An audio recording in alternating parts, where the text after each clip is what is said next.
I'd like to start by asking a show of hands, who are Parkinson's sufferers here? I'd like to know who my fellow inmates are when I find you. It's easy to see something comes through, and it's courage. I can see that in you folks, that you have this dreadful disease and you just got to continue moving forward. You've got to continue on. You can't fold up the tent and quit.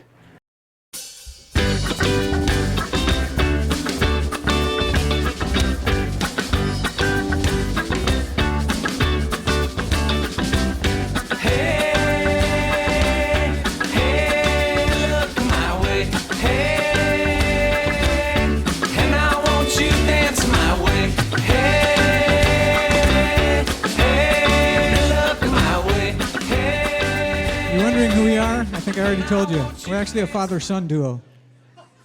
You beat me to the joke.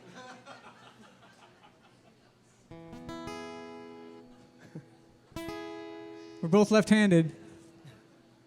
I grew up wanting to be a football player like every kid in Green Bay does, but look at me, I'm kind of small and not particularly shifty or fast, and certainly not any longer. I picked up guitar in high school, but I really took it seriously in college. And at first I was happy to play for a couple of cans of beer. That was nice, and the smile of a girl, that was always a treat. But to get paid for it, I was amazed that I could do this and something that was that I enjoyed doing so much. So I played more, and I met other musicians in town. But from the beginning, I always wrote my own music, and I always wrote my own songs. And so that set me apart from most other musicians. And so the first band came along, and then it morphed into another band, and then finally in 1991, I've put together a band with the name of Flibberty Gibbet. And we recorded a cassette tape back then of all my songs, which was a big thrill for me to have my music released and finally sell something. And we played around and gathered more fans and played around larger areas. And as the 90s wore on, I got married, started having kids. I had 3 kids.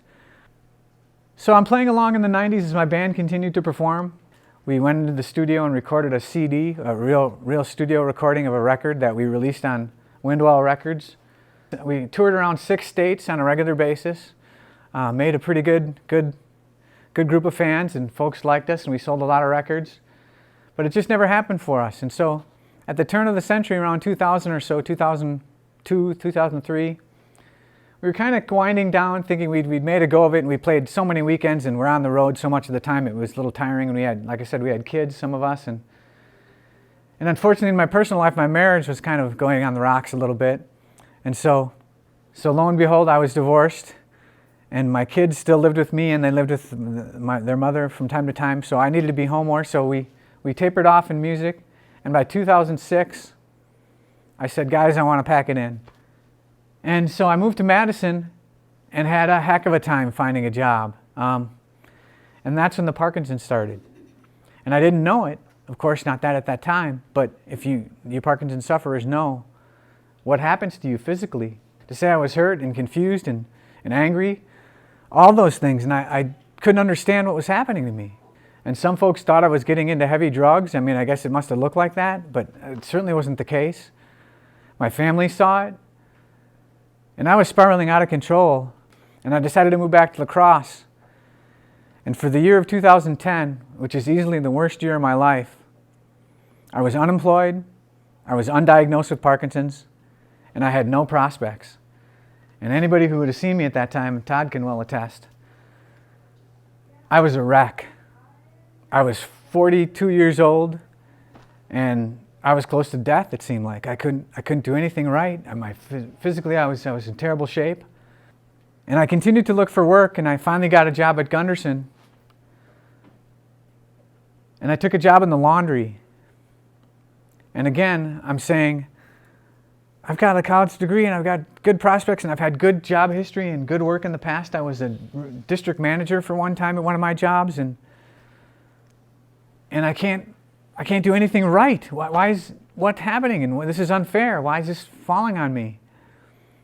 And I got the job in the laundry, and within the first month of working there, it was physically demanding.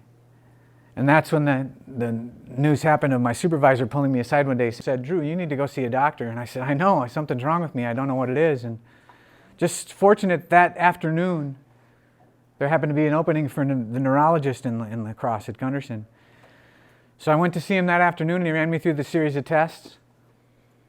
And when he said, "Drew, you have Parkinson's," the first word out of my mouth was, "Finally."